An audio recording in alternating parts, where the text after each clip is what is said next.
Hello everyone and welcome to learn everything. अगर आप पहली बार मेरे चैनल पर आए हैं तो सब्सक्राइब करें और बेल आइकन को भी प्रेस कर दें, क्योंकि आने वाली वीडियोस में मैं आपको पूरा एनसीईआरटी सिलेबस कराने वाली हूँ।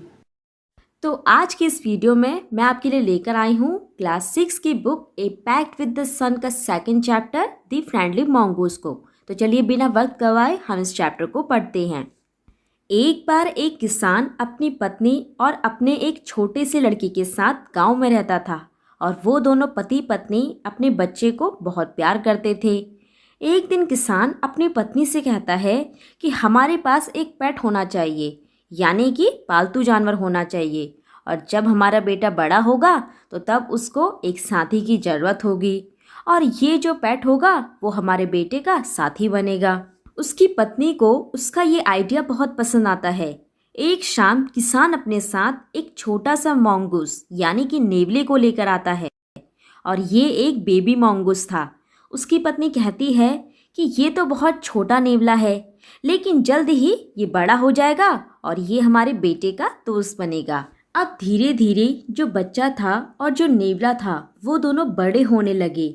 5 या 6 महीने के अंदर जो नेवला था वो पूरी तरीके से बड़ा हो चुका था और वो बड़ा प्यारा सा दिखता था।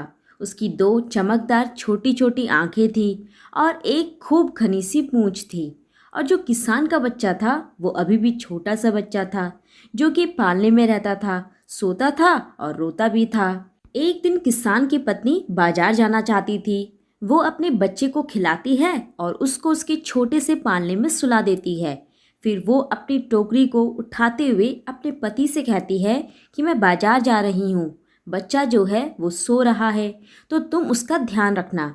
और वो किसान से कहती है कि स्पष्ट रूप से मैं आपको कहूँ तो मैं जो हूँ वो अपने बच्चे को नेवले के साथ अकेले नहीं छोड़ना चाहती हूँ।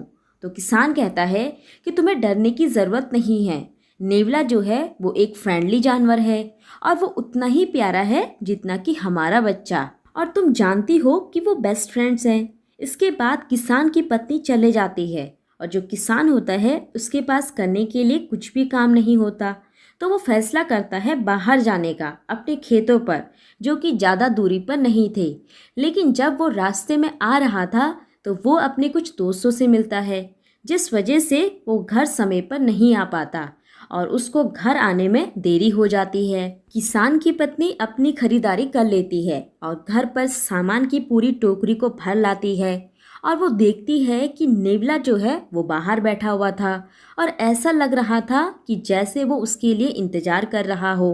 अब जैसे ही नेवला देखता है कि किसान की पत्नी जो है वो वापस आ गई है तो वो दौड़कर उसके पास जाता है उसका स्वागत करने के लिए, जैसा कि वो हमेशा करता था। अब जैसे ही किसान की पत्नी नेवले को देखती है तो वो जोर से चिल्लाती है कि खून, और वो देखती है कि नेवले का जो मुंह है और जो पंजे हैं वो पूरी तरह से खून से भरे हुए थे। और फिर वो पागलों की तरह चिल्लाकर कहती है कि तुम बुरे जानवर हो, तुमने मेरे बच्चे को मार दिया। फिर वो गुस्से में पूरी तरह से पागल हो जाती है और अपनी पूरी ताकत के साथ वो उस सामान से भरी हुई जो टोकरी होती है वो खून से भरे हुए नेवले के ऊपर फेंक देती है और भागकर अंदर चली जाती है बच्चे के पालने के पास और देखती है कि बच्चा जो था वो अभी भी सो रहा था, लेकिन फर्श पर एक काला सांप फटा हुआ पड़ा था जिसमें से खून बह रहा था। फिर जल्दी ही उसे ये एहसास होता है कि क्या हुआ होगा।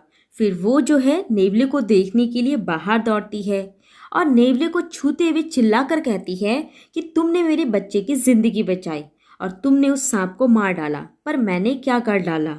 अब वो जो है सुबक सुबक कर रोते हुए ये बातें कह रही थी, लेकिन जो नेवला था वो इन सब बातों से अनजान था, क्योंकि वो तो मर चुका था।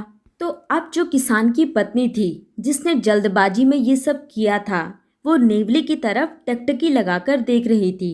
तभी वो अपने बच्चे की रोने की आवाज़ सुनती है, अपने आंसुओं को पोंछती है और अपने बच्चे को दूध पिलाने के लिए चली जाती है।